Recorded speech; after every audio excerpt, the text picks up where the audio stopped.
Hola, bienvenidos a Euronews Hoy. Ucrania dice que sus ataques a posiciones enemigas en la región de Jersón, en el sur del país, han matado a 500 soldados rusos. Moscú, por su parte, admite la muerte de 63 de sus militares por el impacto de un misil contra un cuartel de la localidad de Makivka, en Donetsk. Y este nuevo balance de bajas llega acompañado de una fecha clave en el horizonte, el 3 de febrero, cuando la Unión Europea celebrará una cumbre bilateral con Ucrania para debatir la ayuda militar.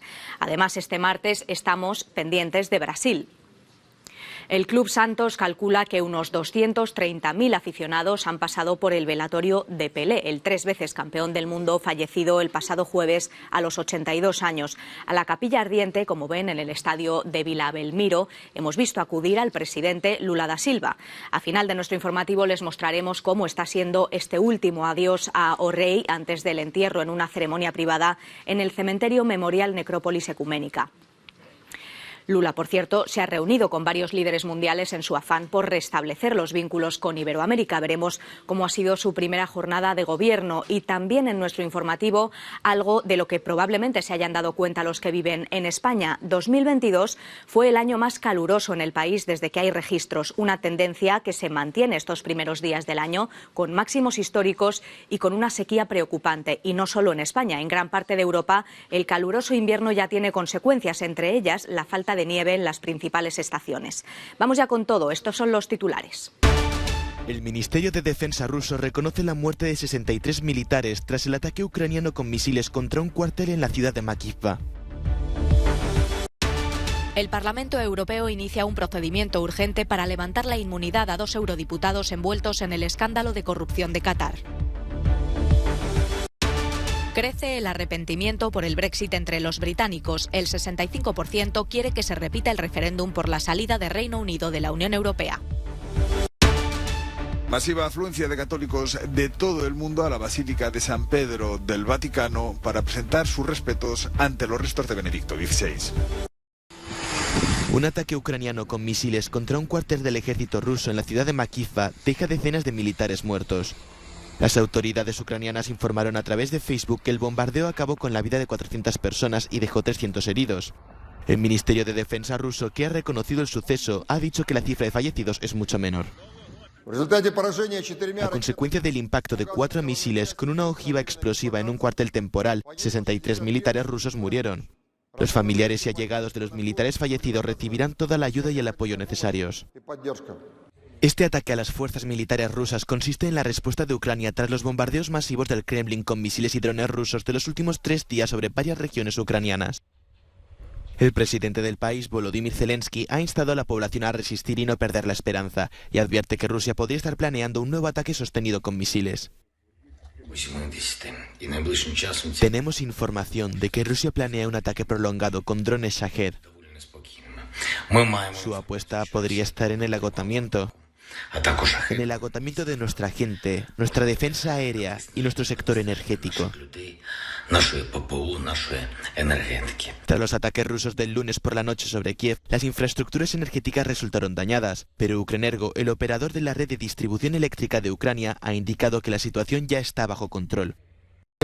Se desploman las exportaciones de gas ruso. La empresa gasística rusa Gazprom anunció que sus exportaciones cayeron casi un 50% en 2022. En un comunicado, el presidente Alexei Miller admitió que un factor importante en la caída fue la decisión de los países europeos de desprenderse del gas ruso a raíz de la invasión de Ucrania.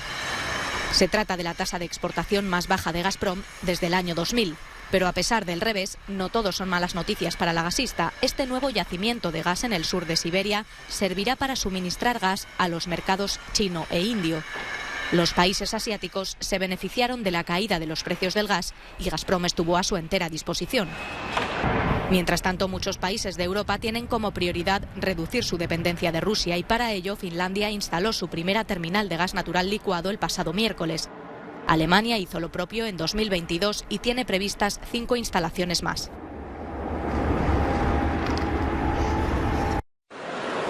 El Parlamento Europeo quitará la inmunidad a 2 eurodiputados envueltos en el escándalo de corrupción de Qatar. La presidenta Roberta Metsola ha iniciado un procedimiento de urgencia para levantar la inmunidad de 2 eurodiputados socialdemócratas a raíz de una petición de las autoridades judiciales belgas en el marco de la investigación sobre una trama de sobornos en la que están implicados parlamentarios y el país árabe.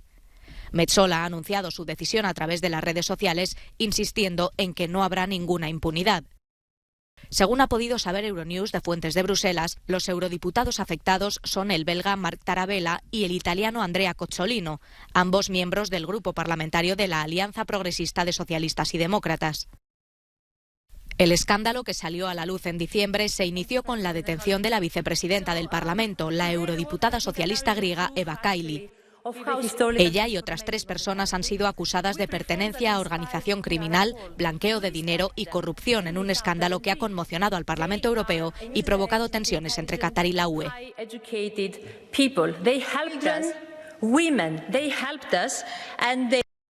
Hace casi 2 años que la bandera británica desapareció de las instituciones europeas, una imagen que duele cada vez a más ciudadanos del Reino Unido. Según una encuesta encargada por el diario The Independent, el 65% de los británicos, casi 2 de cada 3 ciudadanos, quieren que se repita el referéndum del Brexit de 2016. Hace apenas un año eran solo el 55%. La salida de Reino Unido de la Unión Europea ha caído casi como una maldición bíblica sobre el país, golpeado por la crisis económica, incapaz de controlar sus fronteras y azotado por sucesivas crisis de gobierno. El 56% de los británicos están convencidos de que el Brexit perjudica a la economía. El año pasado lo creían menos de la mitad, el 44%. Los cantos de sirena que durante años acompañaron el discurso de los partidarios del Brexit no se han cumplido y la influencia global del país ha empeorado notablemente. Aunque son mayoría los que abogan por volver a la familia europea, solo el 22% cree posible convocar un nuevo referéndum en un plazo de 5 años. En caso de una nueva consulta, el 54% de los encuestados optaría ahora por permanecer en la UE frente al 46% anterior. El otrora admirado sistema de salud pública del Reino Unido, el NHS, se encuentra en crisis. Los responsables médicos afirman que la presión es intolerable e insostenible. Varios hospitales han declarado incidentes críticos en los últimos días, lo que significa que no pueden funcionar con normalidad. El fuerte aumento de los casos de COVID-19 y gripe ha colocado los servicios de emergencia de algunos hospitales contra las cuerdas, hasta tal punto que fundaciones hospitalarias han llegado a pedir a los pacientes que no acudan a urgencias, salvo que estén en una situación de vida o muerte. Casi 46.000 migrantes cruzaron el Canal de la Mancha en 2022, frente a los 28.500 del año anterior. Las cifras oficiales indican que el número de personas que cruzan ilegalmente de Francia a Reino Unido se ha multiplicado por 150 en los últimos 4 años. Entre las tendencias más preocupantes, sin duda la protagonizada por los contrabandistas, que llevan cada vez más personas a bordo, en botes cada vez más grandes, con consecuencias en muchas ocasiones mortales. En 2020, la media de personas a bordo de cada lancha neumática era de 13. El año pasado, esa cifra aumentó hasta 45 personas por embarcación. Segundo día consecutivo en el que católicos de todo el mundo presentan sus respetos ante los restos de Benedicto XVI. Se calcula que unas 65.000 personas pasaron el lunes por la Basílica de San Pedro del Vaticano y se espera que un día después el número sea similar. Su secretario personal ha hablado sobre los retos a los que se enfrentó el Papa emérito, entre ellos la gestión de los casos de pederastia o la interna de la propia Iglesia Católica. La palabra escándalo certamente è un po' forte, ma vero è che la palabra escándalo es sin duda un poco fuerte, pero es cierto que durante el pontificado hubo muchos problemas, como usted ha dicho, internos con el Batilix o con el Instituto para las Obras de Religión. No fue la primera vez ni la última vez durante el papado de Benedicto XVI, pero es obvio, como diría el Papa Francisco, que el diablo no duerme. Claramente siempre trata de golpear donde más duele. Di colpire dove sono i nervi que fanno male. Certo. Mientras espera el funeral del jueves, se multiplican las peticiones para que Joseph Ratzinger sea proclamado doctor de la Iglesia, un título que solo han alcanzado 26 personalidades por sus escritos a favor de la ortodoxia. A medida que aumentan los casos de coronavirus en China, aumenta también el número de países dispuestos a exigir un test negativo a todos los viajeros procedentes del país asiático. Francia y Reino Unido han sido los últimos en sumarse a una iniciativa que no ha sentado nada bien en Pekín. Lejos de entenderlo, el gobierno chino ha tachado estas decisiones de estrategia política, amenazando incluso con tomar represalias. Estamos dispuestos a reforzar la comunicación con la comunidad internacional y a trabajar duro juntos para superar la epidemia, decía la portavoz del Ministerio de Exteriores de China, Mao Ning. Al mismo tiempo, también creemos que algunos países han impuesto restricciones de entrada dirigidas únicamente a los viajeros chinos. Esta decisión carece de base científica y algunas prácticas son inaceptables. Nos oponemos firmemente a cualquier intento de manipular las medidas de prevención de la epidemia para lograr objetivos políticos. Tomaremos contramedidas basadas en el principio de reciprocidad. Hasta el momento son 12 los países que han apostado por tomar medidas preventivas en sus aeropuertos, 4 de ellos europeos, y se espera que con el paso de los días esta lista vaya en aumento. Dichas medidas van desde exigir un test con resultado negativo hasta pruebas aleatorias ya en el aeropuerto de destino. El temor de los distintos países no se basa tanto en la propagación del virus, teniendo en cuenta el alto nivel de inmunidad que hay ya en sus poblaciones, sino en la llegada a sus fronteras de nuevas variantes.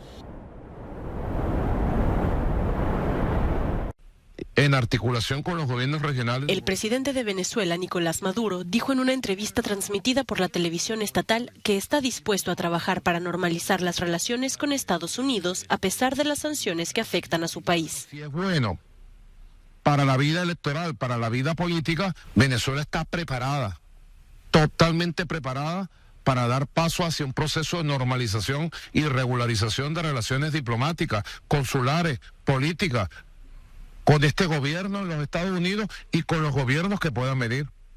Estas declaraciones se producen días después de que la oposición venezolana pusiera fin al gobierno interino de Juan Guaidó, que se había autoproclamado presidente en enero de 2019 y había sido reconocido por muchos países, entre ellos Estados Unidos. El presidente de Brasil asume el cargo dispuesto a restablecer los vínculos con Iberoamérica en su primer día de gobierno. Para ello ha llevado a cabo una maratoniana jornada de reuniones con varios líderes mundiales, comenzando con el rey de España Felipe VI, quien afirmó que espera que Brasil tenga un papel internacional muy activo. Lula también se reunió con el presidente de Bolivia, Luis Arce, con quien tiene intención de establecer nuevas fórmulas de cooperación bilateral en políticas sociales, de energía y suministro de fertilizantes. Además destaca la sesión con el mandatario argentino Alberto Fernández, quien ha descrito la vuelta de Lula como el fin de los 4 años de aislamiento internacional del expresidente Jair Bolsonaro. Personalmente creo que el presidente Lula es un líder regional y que le va a dar un impulso a la América Latina muy importante. Su presencia en Brasil es la vuelta de Brasil a todos los foros internacionales. El presidente de Brasil también tuvo un encuentro con el vicepresidente de China, Wang Qishan.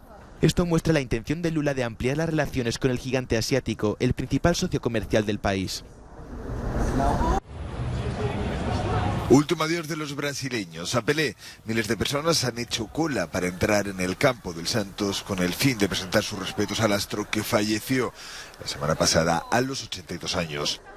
El lunes se cumplieron 3 días de luto de Estado y el martes está prevista una misa a la que acudirá el recién nombrado presidente Lula da Silva antes del entierro familiar privado. Neymar Santos Sr., el padre de Neymar Jr., ha mostrado el sentir por la muerte de Pelé junto a uno de los hijos de este, Edinho. Los testimonios de otros compatriotas sirven para entender la magnitud de la pérdida. Hoy es un día muy emotivo, muy triste por perder al rey, pero feliz por lo que ha hecho por nuestra ciudad, por Brasil y por el mundo. Es una gran figura. ¿Qué puedo decir? Es difícil de explicar. Una figura mundial, representa a todo el mundo, une a todo el mundo, une a los clubes. No hay rivalidades. Eso es lo grande de él, lo que nos falta hoy. Las colas para ver los restos del jugador se han prolongado hasta bien entrada la noche. A lo largo de los años el fútbol ha tenido muchas estrellas. El mes pasado el mundo aplaudió a Lionel Messi por ganar el Mundial en Qatar con Argentina. La muerte de Pelé ha recordado a muchos que él ha sido el único de la historia que ha ganado el trofeo 3 veces. Damar Hamlin, jugador de los Buffalo Bills de la NFL, se encuentra en estado crítico tras una lesión sufrida durante un partido contra los Cincinnati Bengals en el campo de estos últimos. Un responsable de la Liga de Fútbol Americano ha detallado que Hamlin recibió atención médica inmediata en el campo antes de ser trasladado a un hospital local. En la jugada en la que se lesionó, derribó a un rival que a su vez le golpeó a la altura del pecho. En un principio se le mató sin mayores problemas, pero pronto se desvaneció sobre el césped. Ambos equipos decidieron suspender el partido. Es la leyenda entre las leyendas del tenis y está dispuesta a jugar hasta la última pelota para vencer al cáncer. Martina Navratilova, la famosa tenista estadounidense de origen checo, anunció este lunes que le han diagnosticado 2 tumores malignos en la garganta y en el pecho. Ha sido ganadora de 18 grandes torneos y de 59 si se cuentan sus victorias en dobles y dobles mixtos. Navratilova ha asegurado que luchará con todo lo que tiene y se muestra esperanzada. Asegura que ambos tumores están en fase curable. Leyenda viva del tenis mundial, Navratilova fue número 1 del mundo durante 332 semanas entre 1978 y 1987. Ingresó en el Salón Internacional de la Fama del Tenis en 2000 y en los últimos años ha trabajado como analista de televisión. Actualmente tiene 66 años y ya superó un cáncer de mama en 2010. Según ha informado la WTA, comenzará el tratamiento la próxima semana en Nueva York. Escasea la nieve en Europa. La falta de nevadas y un invierno inusualmente sofocante en las montañas centrales de Europa ha provocado que estaciones de esquí clave de países como Austria, Suiza y Alemania carezcan de nieve y alcancen cifras récord de calor. Una situación que preocupa a los expertos.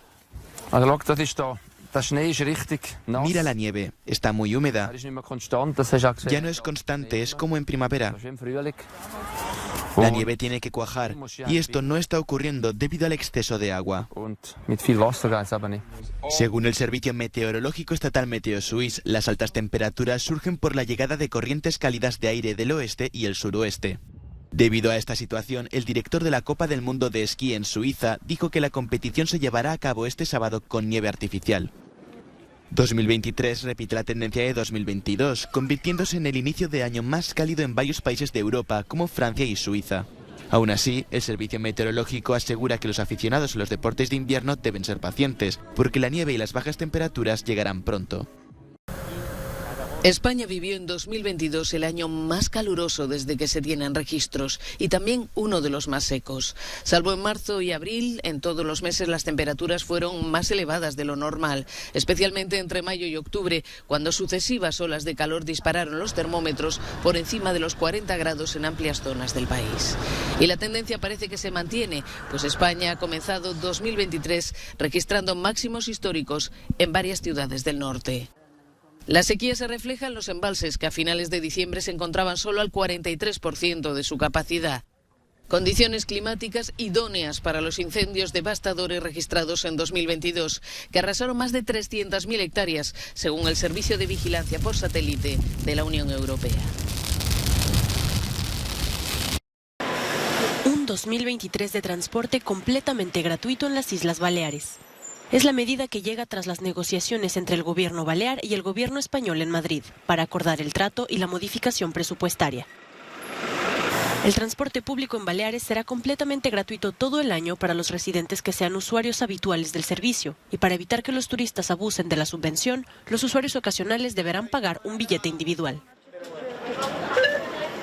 Pues se paran a mirar el saldo y tal, si les ha cobrado, pero cuando ven que no, se van contentos para atrás. Bueno, pues no, en principio no sabía si había que actualizar la tarjeta o no, había que cambiarla, y ahora ya pues he visto que no, se lo he preguntado al conductor y me ha dicho que no. Esta nueva medida llega después de un año lleno de mejoras que se han ido implementando en el transporte público y que se han traducido en un crecimiento de la demanda. En 2022, un 33,54% más de usuarios han viajado respecto al 2019. También se emitieron casi 100.000 nuevas tarjetas intermodales, lo que representa un 158,71% más de nuevas tarjetas respecto al mismo periodo de 2019. Hombre, pues me parece estupendo. Me parece estupendo, sobre todo para la gente que se dedica a trabajar y va de los pueblos a Palma. Es muy necesario. Estoy realmente contenta. Yo estoy muy contenta, es verdad. Los presupuestos del Estado han establecido que en el archipiélago la inversión será de 43 millones de euros para establecer esta gratuidad, mientras que en Canarias se destinarán 81 millones. Se llama Oscar Argarden y es capellán de un hospital de Uppsala, al norte de Estocolmo. Pero en las redes sociales, este sueco de 38 años se convierte en CrossFit Priest. Se trata de un caso ciertamente peculiar, pero efectivo a la hora de captar fieles. En Instagram, el pastor luterano cuenta con más de 30.000 seguidores que siguen tanto sus consejos de fitness como sus recomendaciones espirituales. Mucha gente me preguntaba por mis rutinas y programas de entrenamiento, explica Argarden. Así que intento colgar algo después de cada sesión para que la gente pueda seguirlo si quiere. Normalmente son ejercicios con pesas rusas o algo de cardio, algo para subir el ritmo cardíaco. El pastor del CrossFit defiende lo que hace recordando la importancia de tener por igual salud física y salud mental. La Biblia dice que tu cuerpo es tu templo, y creo que una parte de eso consiste en pensar cómo debo tratar mi templo. Porque solo tenemos una oportunidad en la vida, así que ¿cómo puedo ser todo lo bueno que pueda conmigo mismo? Argarden asegura que el CrossFit no es más que otra manera de interactuar con Dios y quiere llevar esta práctica a sus muchos seguidores en Suecia, un país con pocos creyentes. La Iglesia tiene que encontrar nuevas formas de salir al encuentro de la gente. ¿Y dónde está la gente? En las redes sociales. Así que ahí es donde tenemos que estar. Hasta aquí nuestro boletín informativo de hoy. Gracias por acompañarnos. Sigan informados en el canal de Euronews y en todas nuestras plataformas digitales. Y no olviden dejar sus comentarios. Hoy nos despedimos con una de las noticias del día, la última despedida del rey del fútbol. Estas eran las primeras imágenes que nos llegaban del cortejo fúnebre que ha recorrido las calles de Santos. Adiós.